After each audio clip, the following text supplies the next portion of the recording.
आज थोड़ा लंबा क्लास चलेगा। काफी दिन से हम लोग का क्लासेस हो नहीं रहे। तो एक छोटा सा 5 से 6 मिनट का एक रिवीजन क्लास होगा। उसके बाद हम लोग फिर आगे के बारे में पढ़ेंगे। आई होप किसी को दिक्कत नहीं होगी। पिछले दिन हम लोगों ने पढ़ा था कि हमारी कंट्री में प्रेसिडेंट एक पोस्ट है जो एग्जीक्यूटिव हेड होगा। वो अपने काम को 3 हिस्सों में डिवाइड कर रहा है: legislative, executive and judiciary. Legislative में पार्लियामेंट किसको बोलते हैं, किनसे मिल के बना है, एग्जीक्यूटिव का क्या रोल है, और जुडिशरी किस तरह से हमारे कॉन्स्टिट्यूशन से कनेक्टेड है। ओवरऑल कॉन्स्टिट्यूशन का क्या रैंक है हमारे बाकी सारे टूल्स में, विंग्स में ऑफ द मैकेनिज्म में, ये देखे थे। इसके साथ हम लोगों ने कॉन्स्टिट्यूशन में 3 चीजों को समझने की कोशिश करी थी कि आर्टिकल्स किसको बोलते हैं, पार्ट्स किसको बोलते हैं, और शेड्यूल किसको बोलते हैं। आज हमारा टॉपिक होगा यूनियन एग्जीक्यूटिव, जिसमें मेन 3 पार्ट हैं: president, vice president and council of minister. कोशिश करेंगे कि आज ये तीनों एटलीस्ट खत्म कर दें। काफी लंबा क्लास चलेगा। अगर आप लोगों को कभी भी किसी मोमेंट में लगे कि 5 मिनट 6 मिनट का ब्रेक चाहिए, आप प्लीज बोल देना मेरे को। ठीक है? ऐसा ना हो कि पढ़ाई मजबूरी में हो। पढ़ाई मजबूरी में नहीं होती है। जस्ट एंजॉय करो पढ़ाई को। जहां भी आपको डाउट लगे आप वहां बोलना, मैं वहीं पे ब्रेक ले लूंगा। आज का हमारा टॉपिक है द प्रेसिडेंट।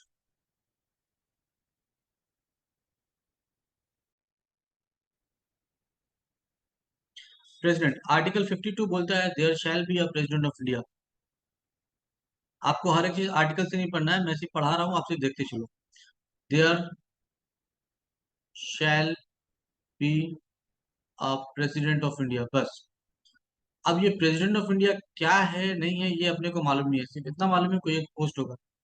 आर्टिकल 53 में बोल रहा है he shall be the executive head of the state. इस स्टेट का मतलब अभी आप यही समझो कि कंट्री बोल रहा हूँ। बाद में आगे जाके पढ़ेंगे कि स्टेट का मतलब एक्चुअली में क्या होता है ना। ये एग्जीक्यूटिव हेड है, इसका मतलब क्या हो रहा है? एग्जीक्यूटिव हेड होने का मतलब इस कंट्री में जो भी फैसला लेगा वो ये लेगा, मतलब ये सुप्रीम है कंट्री का। फंक्शनल के हिसाब से ऐसे तो सुप्रीम कॉन्स्टिट्यूशन है, बट फंक्शन के हिसाब से ये सुप्रीम है। ठीक है? अब ये एग्जीक्यूटिव हेड होने के नाते और एक चीज कर रहा है, ये सुप्रीम कमांडर है ऑफ आर्म्ड फोर्सेस। अब ये आर्म्ड फोर्सेस में कौन कौन आ रहा है? 3 आ रहा है: आर्मी, नेवी और एयरफोर्स। क्या मतलब है सुप्रीम कमांडर होने का? जस्ट इन तीनों का सुप्रीम कमांडर होने का मतलब, इसका मतलब हो रहा है कि ये वॉर डिक्लेयर करने का राइट रखता है, और ये पीस कंक्लूड भी करेगा। मतलब किसी कंट्री से लड़ाई होनी है तो फाइनल अथॉरिटी कौन है लड़ाई डिक्लेयर करने के लिए? प्रेसिडेंट। अगर किसी कंट्री से पीस कंक्लूड करना है तो उसके लिए भी फाइनल अथॉरिटी कौन है उस लड़ाई को खत्म करवाने के लिए? प्रेसिडेंट। प्रेसिडेंट के कहे के बगैर कुछ भी पॉसिबल नहीं है। प्राइम मिनिस्टर चाहे जो भी बोलता हुआ रह जाए, जितना डराए धमकाए जो भी करे, ये आर्मी लड़ाई के लिए मूव नहीं करने वाली है। फिर प्राइम मिनिस्टर का काम क्या है? जब मान लीजिए कोई होम मिनिस्टर है तो उसका क्या रोल है? तो ये दो चीजें हम लोग देख रहे हैं सुप्रीम कमांडर के हिसाब से। ये जो होम मिनिस्ट्री, डिफेंस मिनिस्ट्री है, ये क्या करती है? ये एक्चुअली आर्मी, नेवी और एयरफोर्स को ट्रांसपोर्टेशन, उनके प्रोक्योरमेंट, उनके रिक्वायरमेंट, इन सब चीजों पे काम करती है। कहाँ कितने लोग पोस्टिंग होंगे, इन सब चीजों पे बात करती है। ये नहीं करती कि लड़ाई करना है कि नहीं करना है। बाकी कुछ चीजें आगे जाके हम लोग समझेंगे कैसे होता है। आर्टिकल 54 में बोला गया है provision for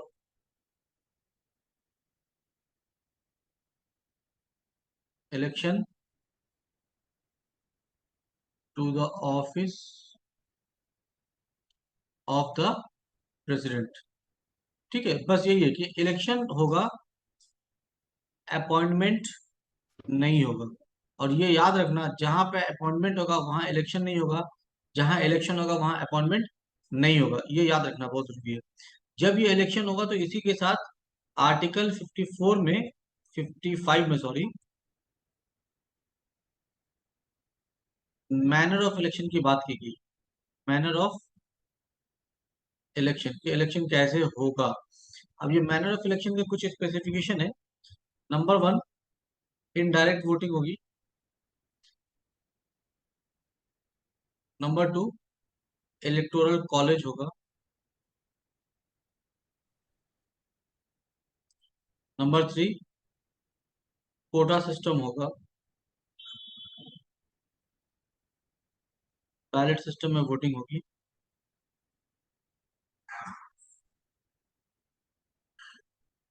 single transferable vote होगा और प्रेफरेंशियल वोट। इसमें आपको सिर्फ दो तीन चीज याद रखनी है, इनडायरेक्ट वोटिंग और इलेक्टोरल कॉलेज। इलेक्टोरल कॉलेज में कौन आता है? इलेक्टोरल कॉलेज में आता है ऑल इलेक्टेड एमपीज। एमपी वो जो इलेक्ट हुए हैं वो सारे वोट दे सकते हैं। एंड और एक कैटेगरी आएगा ऑल एमएलएज, चाहे वो स्टेट से आए या यूनियन टेरिटरी से, ये सारे लोग एलिजिबल है वोट करने के लिए। कोटा सिस्टम मतलब इसके लिए आपको जीतने के लिए 50% प्लस वन वोट चाहिए होगा। जनरली हमारे यहाँ जो वोटिंग सिस्टम चलता है इसको हम लोग बोलते हैं first past the post system. First past the post system मतलब जिसको ज्यादा वोट मिला वो जीत गया। बट प्रेसिडेंशियल इलेक्शन में ऐसा नहीं है, यहाँ पे कोटा चल रहा है। आपको मिनिमम 50% और एक वोट ज्यादा लाना ही होगा। अगर आप वो नहीं ला रहे हैं तो आप हार गए हैं, या एटलीस्ट विनर डिक्लेयर नहीं होंगे। अब इसमें जो बाकी चीजें हैं वो बस आप याद कर लो, यही काफी है। क्रैश कोर्स में हम लोग डिटेल में नहीं जा रहे हैं। जिन लोगों ने पढ़ा है उनको मालूम होगा, जिन लोगों ने नहीं पढ़ा है वो समझो एग्जाम में उनका आएगा ही नहीं, तो इसलिए हेडेक नहीं मानना है। सिर्फ स्पेसिफिकेशन देख लेने का है कि क्या क्या चीजें होती है। अब कुछ एक्स्ट्रा इन्फॉर्मेशन की बात कर रहे हैं। एक्स्ट्रा किससे रिलेटेड भाई? Related to election. Number one, number one, dispute settlement. अगर इलेक्शन में कोई डिस्प्यूट होता है तो ये सेटलमेंट कहाँ होगा? ये सेटलमेंट सिर्फ और सिर्फ सुप्रीम कोर्ट में होगा। Again, conducting authority that is conductor कौन होगा? इलेक्शन कौन है जो कंडक्ट कराएगा? इसका नाम है इलेक्शन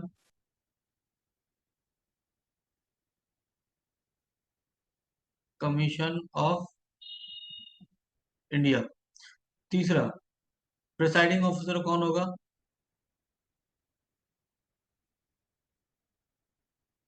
तो याद रखिएगा, लोकसभा में एक ऑफिसर होता है जिसको लोग बोलते हैं सेक्रेटरी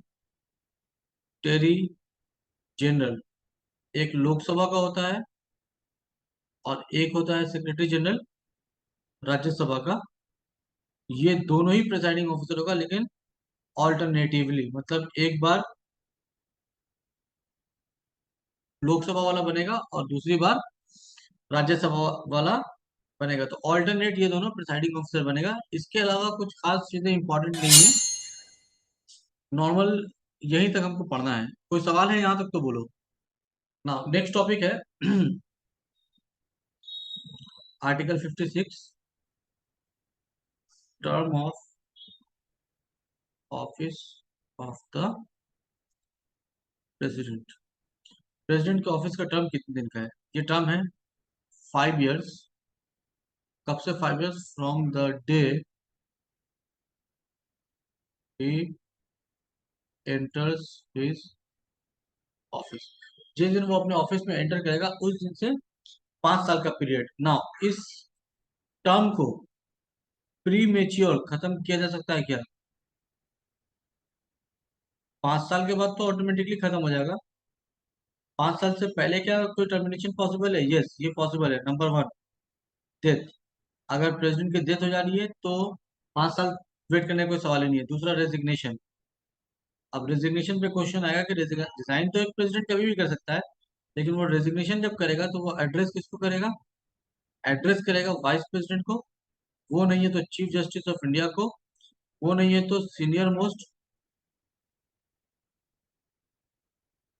जज ऑफ सुप्रीम कोर्ट। ठीक है। और तीसरा एक तरीका है इम्पीचमेंट। इम्पीचमेंट हम थोड़ी देर के बाद पढ़ रहे हैं। जस्ट याद रखना कि कुछ तरीके हैं जिसके जरिए ये प्रेसिडेंट अपने ऑफिस को वक्त से पहले खाली कर सकता है, जिसमें एक है डेथ, एक है रेजिग्नेशन और इम्पीचमेंट। देखो बाकी तीनों जो कंडीशन बोले ना, डेथ, रेजिग्नेशन और इम्पीचमेंट, इन तीनों में प्रेसिडेंट अचानक से ऑफिस खाली कर दे रहा है, तो उस केस में जो दूसरा आदमी होगा प्रेसिडेंट के बाद, जो प्रेसिडेंट बनेगा, वो भी यही हायरार्की फॉलो करेगा। ये जो आप देख रहे हो ना, ये वाइस प्रेसिडेंट, सीजीआई, यही हायरार्की फॉलो होगा कि प्रेसिडेंट अगर है तो ठीक है, नहीं है तो सबसे पहले vice president of India president बनेगा, वो नहीं है तो chief justice of India president बनेगा, वो भी नहीं है अगर तो जो सीनियर मोस्ट जज ऑफ सुप्रीम कोर्ट है वो बनेगा, वो भी नहीं है तो उसके बाद सुप्रीम कोर्ट में जो भी सीनियर मोस्ट आता रहेगा वो बनता रहेगा। कोई सवाल है किसी का? इम्पीचमेंट का आर्टिकल आपको थोड़ा याद करना पड़ेगा, आर्टिकल 60। चलो आर्टिकल 57 में बोल रहा है कि मैक्सिमम, ठीक है, कितनी बार, आर्टिकल 57, मैं पूरी बात नहीं लिख रहा हूँ, टाइम निकल जाएगा, मैं बोलता हूँ कि एक आदमी इंडिया में कितनी मर्तबा प्रेसिडेंट बन सकता है, 2 बार, 3 बार, 4 बार, कितनी बार, और किस एज तक बन सकता है, अपर एज लिमिट क्या है। तो दोनों का आंसर है नेगेटिव। देखो हमारे यहाँ पे नो अपर एज लिमिट, मतलब आप 1000 साल के आदमी हैं तो भी आप इलेक्शन कॉन्टेस्ट कर सकते हैं, और नो मैक्सिमम टर्म, आप जितनी बार चाहें उतनी बार प्रेसिडेंट बन सकते हैं, 2 बार, 3 बार, 5 बार, लेकिन कंडीशन यही कि हर एक बार में आपको इलेक्शन कॉन्टेस्ट करना होगा। एक बार में मैक्सिमम 5 साल ही आप इंजॉय कर सकते हैं। अगर एक साल से ज्यादा एंजॉय करना है, फिर से इलेक्शन कॉन्टेस्ट कीजिए, फिर से जीतिए, 5 साल एंजॉय कीजिए। आई होप यहाँ तक क्लियर हो गया होगा सबों का।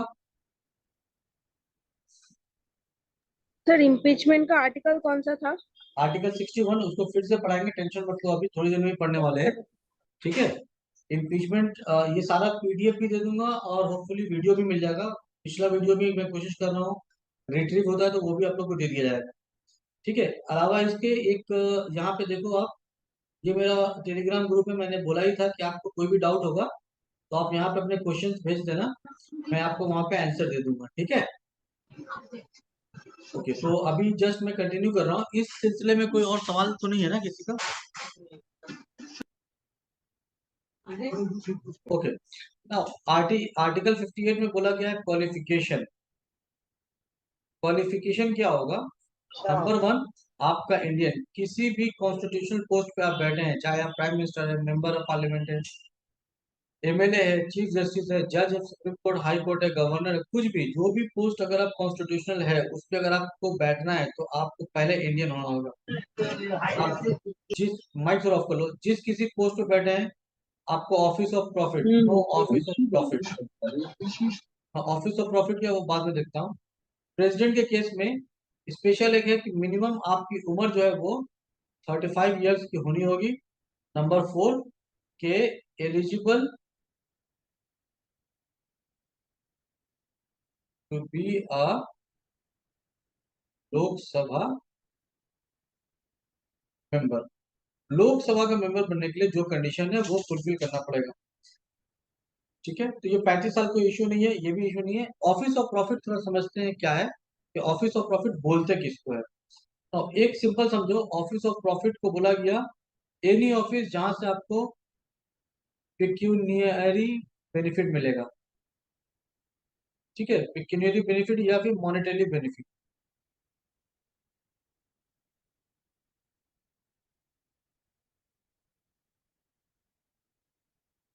फॉर एग्जाम्पल जनरली एक सर्विस होता है, आप यहाँ पर मान लीजिए एक सरकारी, आप प्राइम मिनिस्टर हो, आप किसी सेल या रेल या भेल या इस तरह का कोई भी सीएससी, इन सब में जाके आप एक डायरेक्टर का या किसी इस तरह का पोस्ट ले लिए, चेयरमैन का पोस्ट ले लिए, तो आपको चेयरमैन का भी पैसा आ रहा है और इधर से प्राइम मिनिस्टर या मिनिस्टर या एमपी के कैपेसिटी का भी पैसा आ रहा है।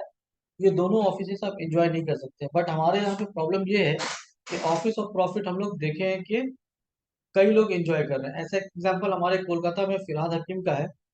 फिरहाद हकीम, मिस्टर फिरहाद हकीम जो है वो मिनिस्टर ऑफ स्टेट भी है गवर्नमेंट में, और मेयर भी है, कोलकाता का मेयर, आई होप लोग जान पहचानते होंगे।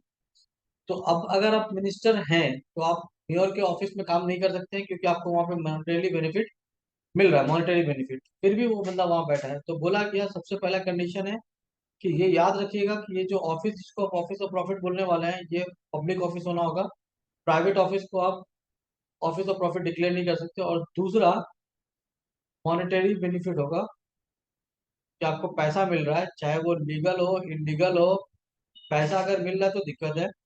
तीसरा, हो सकता है कोई आदमी बोले कि नहीं हमको पैसा नहीं चाहिए, बस हमको ऐसी पोस्ट पे बैठ गए काम करना है। सुप्रीम कोर्ट इसने बोला है कि जरूरी नहीं कि आप पैसा ही लें, अगर आपको एडमिनिस्ट्रेटिव पावर भी मिल रहा है तो उस ऑफिस को ऑफिस ऑफ प्रॉफिट कहा जा सकता है। लेकिन कौन सा ऑफिस ऑफिस ऑफ प्रॉफिट होगा, कौन सा ऑफिस ऑफिस ऑफ प्रॉफिट नहीं होगा, ये डिसाइड कौन करेगा? ये डिसाइड करेगा एक नंबर या तो यूनियन पार्लियामेंट,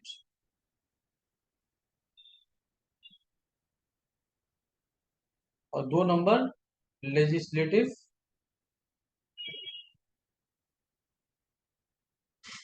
लेजिस्लेटिव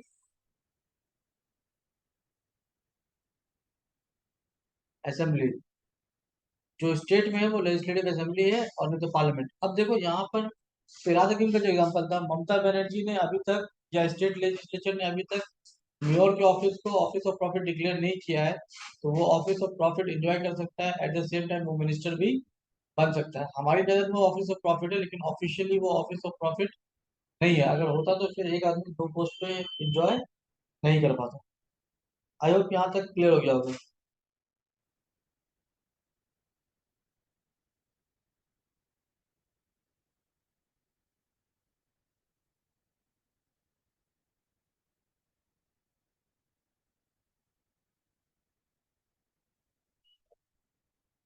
प्रेसिडेंट के ऑफिस के साथ क्या क्या कंडीशन है? नंबर वन, जैसे आप प्रेसिडेंट ऑफ इंडिया बनते हैं आपको सैलरी मिलेगी। सैलरी कितनी मिलेगी? ₹5 लाख पर मंथ। पेंशन मिलेगा अगर आप पूरा 5 साल कंप्लीट कर रहे हैं, पर मंथ। एनुअल अपकीप मिलेगा।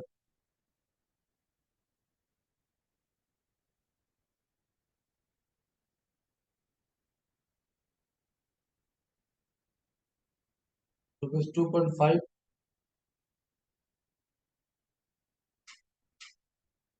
करोड़ एनुअल है।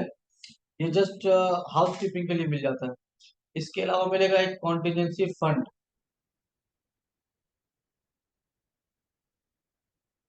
इसका वैल्यू है at present 500 crore.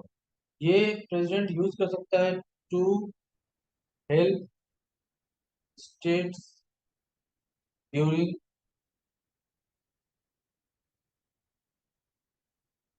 National disaster. मामला बिगड़ गया, तूफान आ गया, सूखा पड़ गया, ड्रॉट आ गया, फ्लड आ गया, इन सब में स्टेट की मदद करने के लिए प्रेसिडेंट को इतना पैसा है, वो चाहे तो उसको दे सकता है, चाहे तो नहीं भी दे सकता। इसके अलावा दो तरह की इम्यूनिटी प्रेसिडेंट को मिलेगी। एक होता है पर्सनल कैपेसिटी में, एक प्रोफेशनल कैपेसिटी में। पर्सनल कैपेसिटी में उसको कोई भी इम्यूनिटी नहीं है,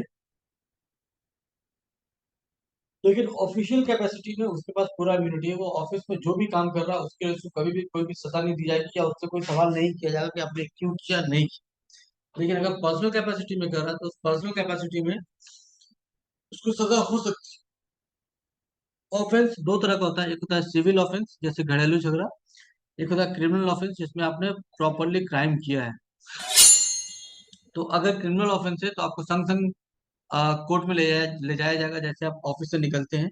अगर सिविल ऑफेंस है तो 2 महीने का टाइम मिलेगा, लेकिन ये तय रहा कि संग संग आपको नहीं उठा रहे, जब तक आप प्रेसिडेंट ऑफ इंडिया है आप बहुत कुछ चेंज कर सकते हैं। क्लियर हो गया?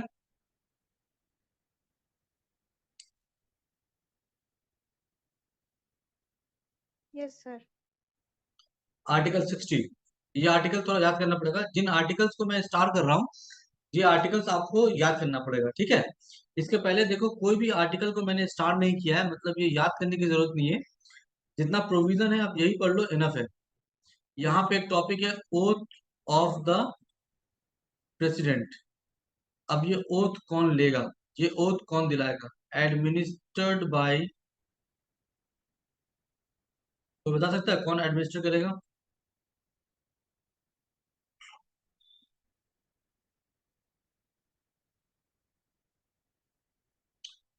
Who will administer the oath of the president? Sir, Chief Justice of India. Okay. Chief Justice of India ये ओथ एडमिनिस्टर करेगा। अगर चीफ जस्टिस नहीं है तो सीनियर मोस्ट जज of supreme court. Yes.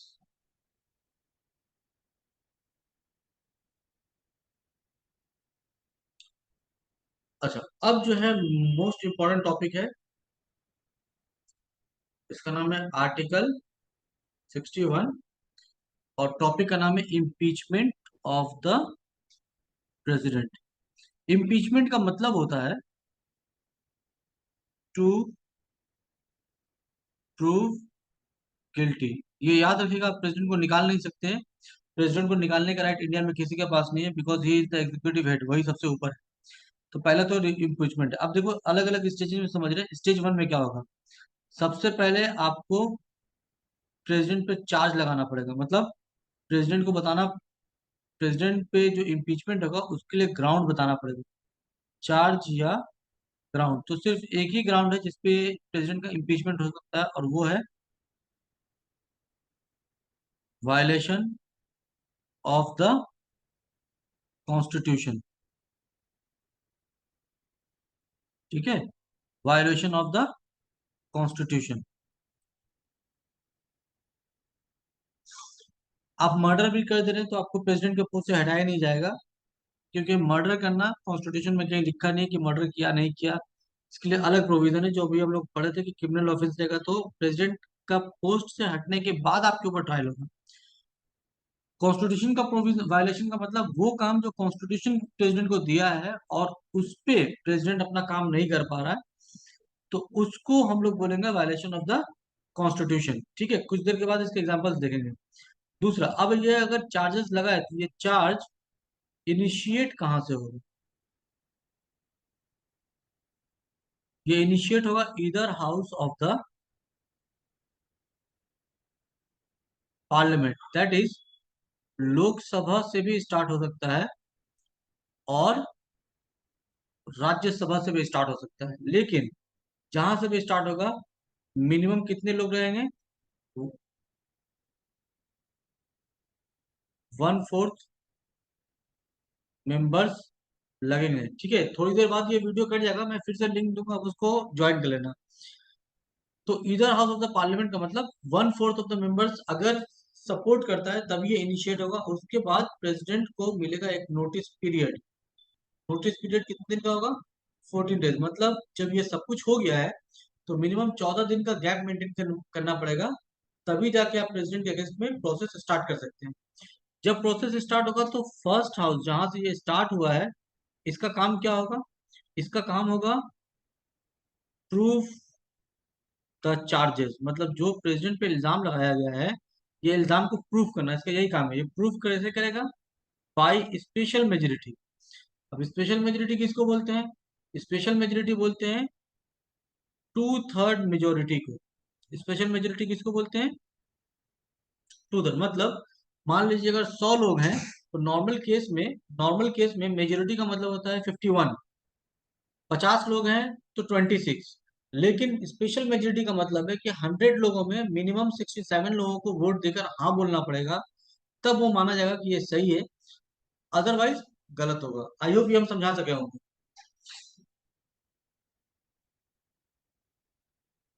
Clear है ना? Stage 3, other house. Other house क्या करेगा? ये इन्वेस्टिगेट करेगा। Yes sir, okay, thank you.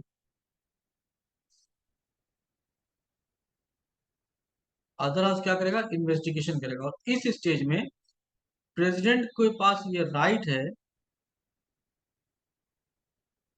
में एड्रेस द हाउस और डिफेंड हिमसेल्फ। क्योंकि अब तक हमने प्रेसिडेंट को बोलने का मौका नहीं दिया था। इस स्टेज में प्रेसिडेंट को यह मौका मिलेगा कि वो खुद को बचाना चाहे तो बचाएगा, अगर हाउस को एड्रेस करना चाहे तो एड्रेस करेगा। इसके बावजूद अगर अगर स्पेशल मेजोरिटी से in the same session, session को सेम रखना पड़ेगा, पास हो जा रहा है तो प्रेसिडेंट वहां पे passes the resolution, रेजोल्यूशन, तो इसका मतलब हो गया कि प्रेसिडेंट अब क्या हो गया है, इम्पीच्ड हो गया है, प्रेसिडेंट को हमने गलत साबित कर दिया है, इम्पीच्ड हो गया। ठीक है, और जैसे ही प्रेसिडेंट इम्पीच्ड होगा तो उसका पहला ड्यूटी क्या होगा, उसका पहला ड्यूटी होगा रेजिग्नेशन, वो रिजाइन करेगा। ये रिजाइन करेगा तो ये लेटर एड्रेस किसको करेगा, अभी हम लोग बोल के गए थे, address to the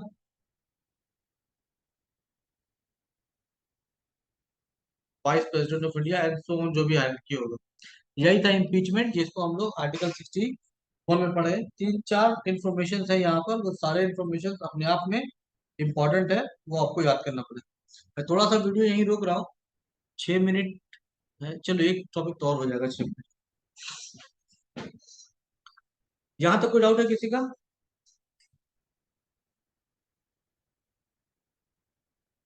no sir. Okay,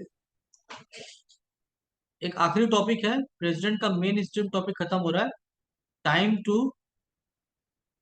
conduct election. तो दो केसेस हो सकते हैं, एक केस में क्या होगा कि रिटायरमेंट होगा प्रेसिडेंट का, और एक केस में क्या होगा कि pre mature vacancy, pre mature vacancy क्या है, नो डाउट। ओके, देखो रिटायरमेंट का मतलब आपको मालूम है कि मेरा कोई एक डेट में 5 साल कंप्लीट हो रहा है, मान लो फिर से हम बोल रहे हैं कि 24 सितंबर 2023 को 5 ईयर कंप्लीट हो रहा है। ठीक है, तो 24 सितंबर से 6 मंथ्स, ठीक है ना, लास्ट 6 मंथ, मतलब आपका नॉर्मल अगर रिटायरमेंट हो रहा है तो लास्ट 6 मंथ के अंदर में आपको इलेक्शन कंडक्ट करना है। तो फर्ज कीजिए कोई आदमी अगर सितंबर में रिटायर कर रहा है, तो मार्च से सितंबर के बीच में किसी भी महीने में, इवन लास्ट डे ही क्यों ना हो, प्रेसिडेंट का इलेक्शन करा देना है। मतलब अभी सिटिंग प्रेसिडेंट का टाइम कंप्लीट होने से पहले नया प्रेसिडेंट आपके पास रेडी चाहिए। लेकिन अगर ऐसा ही हुआ था कि मान लीजिए प्री मैच्योर हो गया, कि वो मर गया है या रिजाइन कर दिया है, तो इस केस में तो इतना टाइम मिला नहीं, आपको थोड़ी पहले से मालूम था कि प्रेसिडेंट आज मरने वाला है या रिजाइन करने वाला है। उस केस में वाइस प्रेसिडेंट बन जाएगा प्रेसिडेंट, लेकिन यहाँ पे नेक्स्ट 6 मंथ का टाइम मिलेगा कि आप नेक्स्ट 6 मंथ में, यहाँ पे लास्ट 6 मंथ और यहाँ पे नेक्स्ट 6 मंथ, मतलब अगर रिटायर करने वाला है तो आखिरी के 6 महीने के अंदर, और अगर मर चुका है या प्री मेच्योर कुछ हो चुका है तो उस इवेंट के होने के 6 महीने के अंदर आपको नया प्रेसिडेंट का इलेक्शन कंडक्ट कर देने। इलेक्शन कंडक्ट करेगा इलेक्शन कमीशन ऑफ इंडिया।